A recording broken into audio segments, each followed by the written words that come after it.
Number six, there's going to be some increases in defaults, commercial real estate defaults and foreclosures. Higher interest rates, slowing economy, recession, it's going to cause that increase. He's predicting that. It makes sense.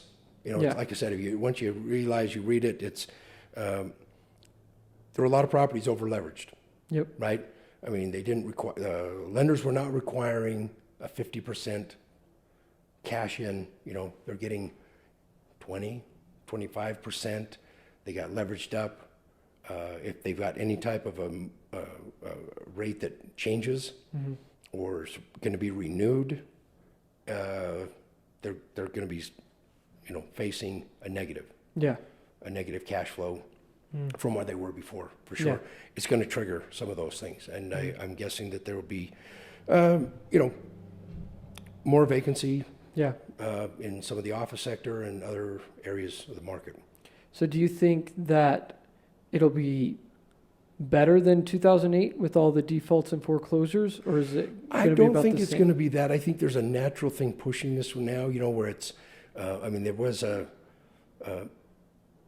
were they over leveraged? They were, when you look at it, saying you're coming in with only 25% down Yeah. versus maybe 40 or 50% of that. And I think that we're talking about an interest rate hike that, you know, several percentage points that either the loan is going to renew at, or maybe even climb. Maybe it's a variable rate on some of these.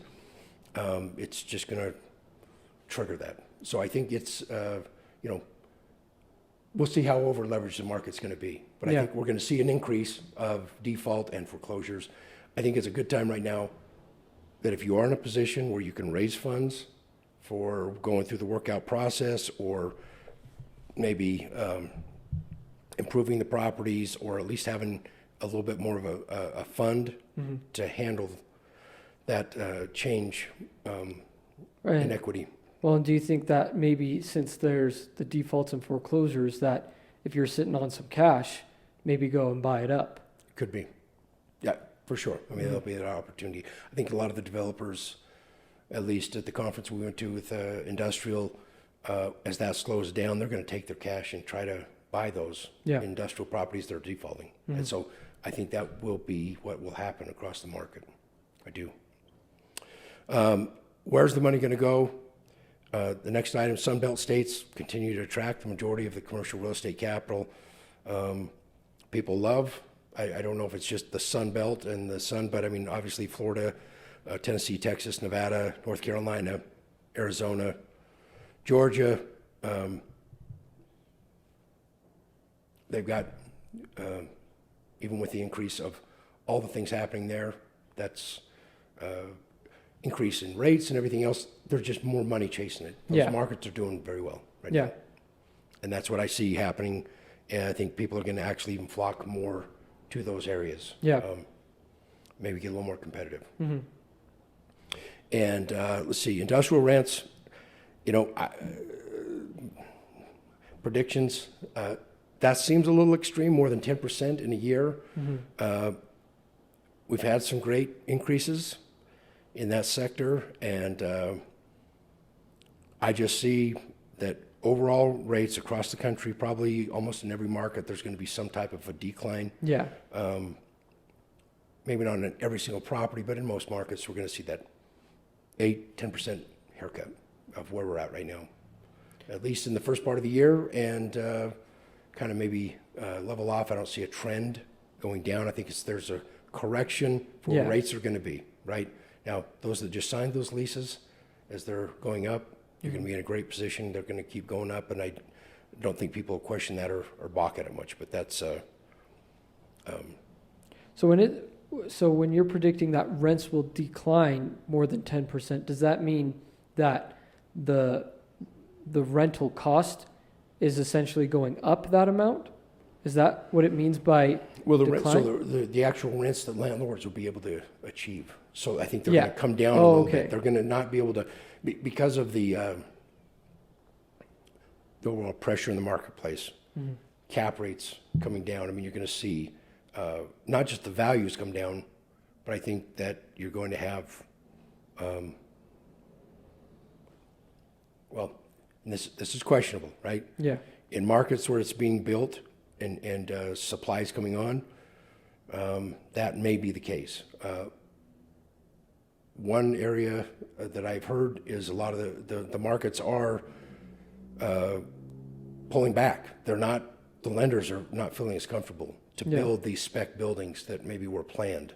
So across the board, he says 10%. If there's one area of all these 10 variables that are predictions are going to happen in 2023, this one I have a couple. It's so strong right now in Salt Lake, Utah County, and if these projects aren't built that are queued up and ready to go, banks aren't wanting to finance the construction, the developers are kind of holding off a little bit, we're going to be stuck. It's going to be a bad place for the market because everything's going to get filled up here shortly for just the current activity. So I can see it coming off a little bit just because when there's hesitation in the market, there's going to be that pressure from tenants pushing a little bit more on the rate. But maybe as much as 10%. Maybe across the country that could be the case. In some markets, I don't know if that'll happen.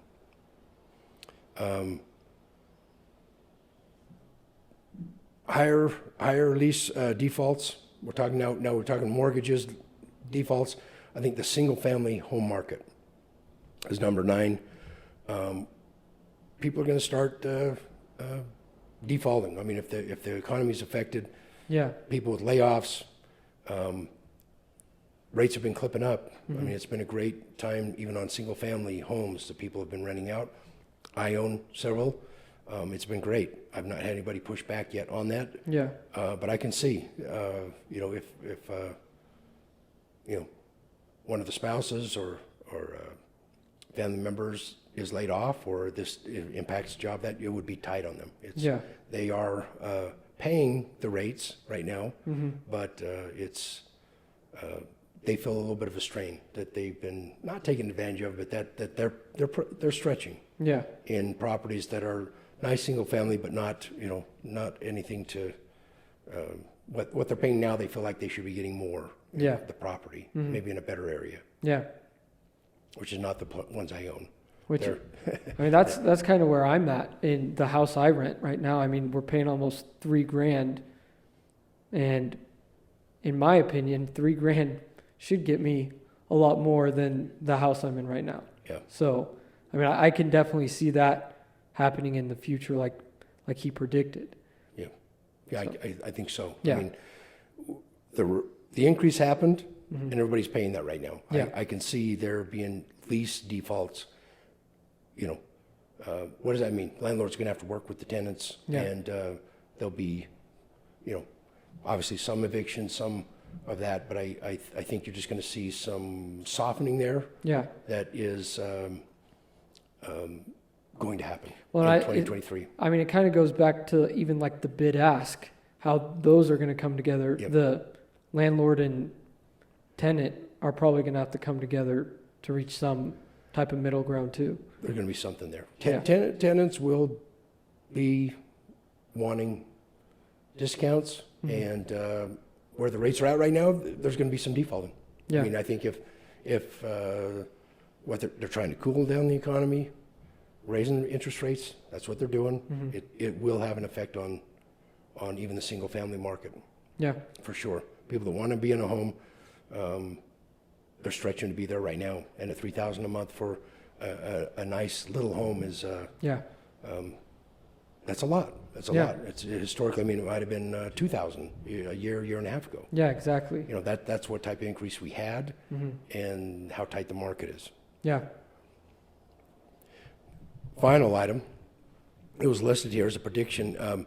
The office investment market, which is historically in the gateway cities. The gateway cities in the past have been where there's a tremendous amount of opportunity. If you want to go to a city that that there's lots of opportunity, it's Los Angeles, San Francisco, New York, Chicago, Miami. Boston. Boston for sure is on that.